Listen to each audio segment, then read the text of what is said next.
BMC चुनाव में किसकी जीत होगी? उद्धव राज का साथ आना क्या उनके लिए फायदे का सौदा साबित होगा? शिवसेना असल में किसकी है? जमीनी स्तर पर कार्यकर्ता किसको समर्थन कर रहे हैं? फडणवीस क्या खेल करेंगे? भारतीय जनता पार्टी मिलकर इन दो ठाकरे बंधुओं को कैसे चुनौती देगी? ये सारे सवाल इन दिनों सोशल मीडिया पर तेजी से वायरल हैं।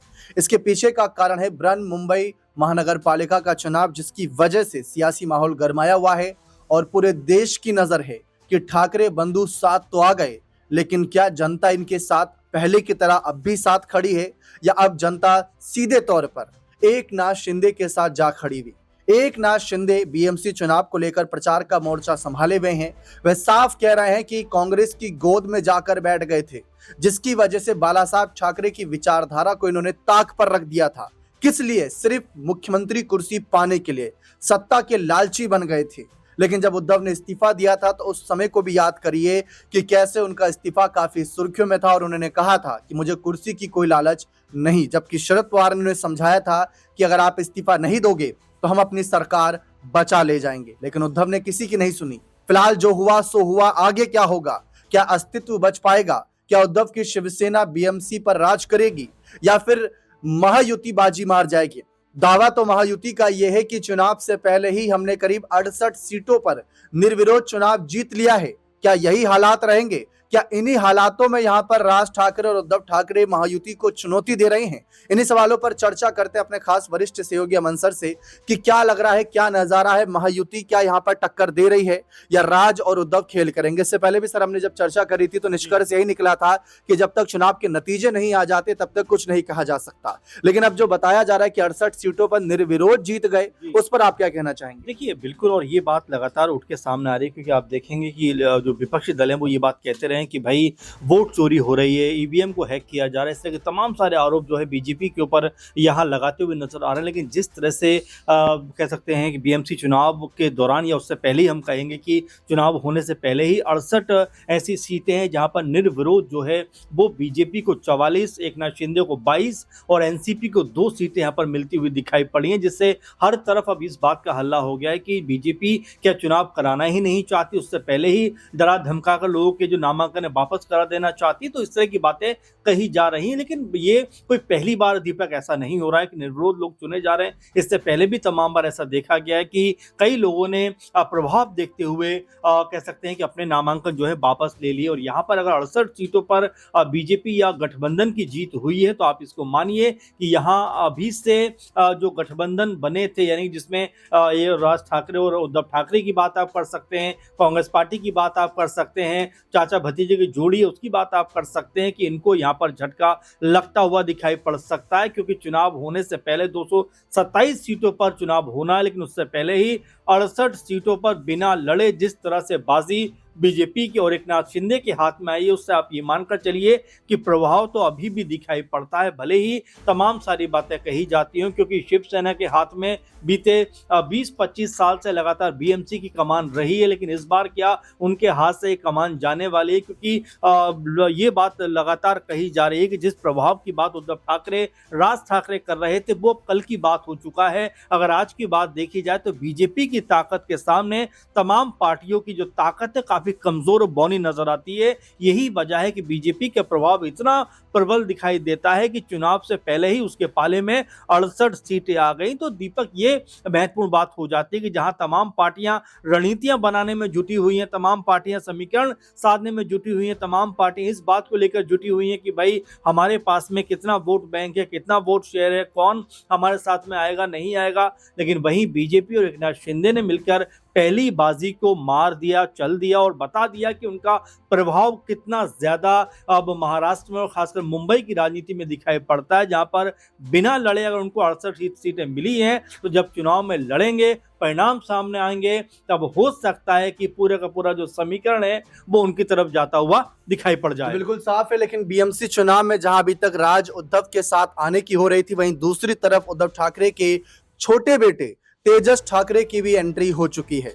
सर, देखा जाए तो आदित्य ठाकरे, तेजस ठाकरे, उद्धव ठाकरे, राज ठाकरे, यानी ठाकरे परिवार मिलकर महायुति को जोक रहा है, ये कैसा नजारा है? देखिए बिल्कुल, और नाम की चर्चाएं लगातार होती हैं। कभी तेजस के नाम की हुई, कभी आदित्य ठाकरे के नाम की हुई, कभी जो है उद्धव ठाकरे के नाम की चर्चा हुई थी, फिर राज ठाकरे के नाम की चर्चा हुई थी। लेकिन अहम और महत्वपूर्ण जो सवाल है वो ये है कि ऐसे नामों के जुड़ने से क्या ठाकरे परिवार को और क्या शिवसेना को कोई फायदा यहाँ पर होता हुआ दिखाई देगा? क्योंकि सबसे बड़ी जो बहस का मुद्दा इस समय है कि भाई असली शिवसेना हम हैं या असली शिवसेना जो है एकनाथ शिंदे हैं। तो इस बात को लेकर, क्योंकि जो चुनाव का चिन्ह है वो भी एकनाथ शिंदे के पक्ष में चला गया है, तो यहाँ जो लड़ाई इस बात को लेकर है, और खासकर राज ठाकरे उद्धव ठाकरे का जो मिलन हुआ है वो इस बात को लेकर हुआ है कि जो पुराने शिवसैनी थे, पुराने शिवसेना के लिए काम करने वाले जो कार्यकर्ता थे, लोग थे, उनको एकजुट किया जा सके। लेकिन जैसा मैंने आपसे अभी कहा कि जिस तरह का पलटवार चुनाव से पहले बीजेपी और एकनाथ शिंदे ने किया है, वो उन्होंने बता दिया है कि भाई उनका इरादा साफ साफ है।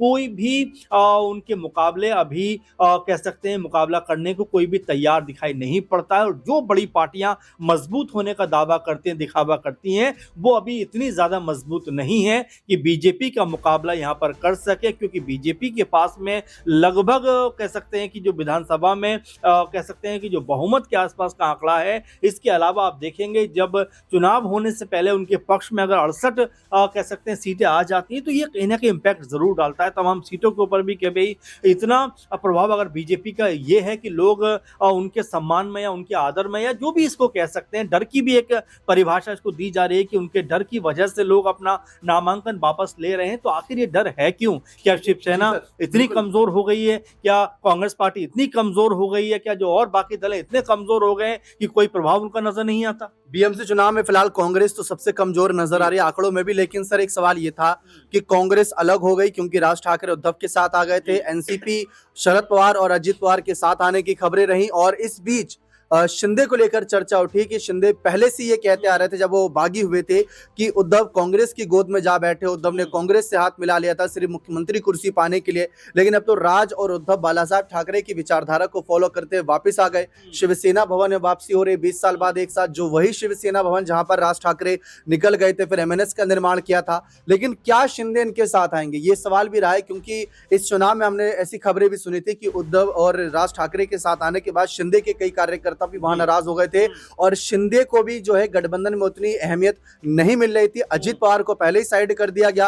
अब इंतजार कहीं बीजेपी के इस फैसले का तो नहीं कर रहे कि मुझे कब साइड कर दे? देखिए मुझे ऐसा लगता है कि अब एकनाथ शिंदे को शायद ये साबित करना पड़ेगा कि अगर वो शिवसेना से अलग हुए तो जो वजह उन्होंने बताई थी वो कितनी वाजिब थी और उसके साथ में कितने लोग खड़े हुए थे। क्योंकि देखिए अब तक जो चुनाव रहा उसको लेकर तो ये भी कहा जा रहा था कि भाई चलिए चुनाव हो गया, लेकिन बीएमसी का चुनाव जो होता है वो बड़े स्थानीय लोकल लेवल पे होता है, और वहां पर जो मराठी मानुष का नारा दिया जाता है पूरी तरह से वो इन्वॉल्व नजर आते हैं। और बीएमसी को लेकर एक अलग धारणा भी है कि बीएमसी का जितना बजट है कई छोटे राज्यों का बजट उतना नहीं है, तो ऐसे में सबकी निगाहें बीएमसी को लेकर लगी रहती है। और यहाँ अपने आप को साबित करने की जो एक कह सकते हैं कोशिश है, उसमें ऐसा लगता है कि पहली बाजी एकनाथ शिंदे यहां पर मारते हुए दिखाई पड़ रहे हैं। क्योंकि 68 सीटों में से 22 सीटें उनके भी पाले में आई हैं, जिससे पता चलता है कि जो प्रभाव है वो उनका प्रभावी दिखाई पड़ता है, मजबूत नजर आता है। और यहाँ पर उद्धव ठाकरे, राज ठाकरे अब जब चुनाव के सहारे हैं, चुनाव में जब वो जाएंगे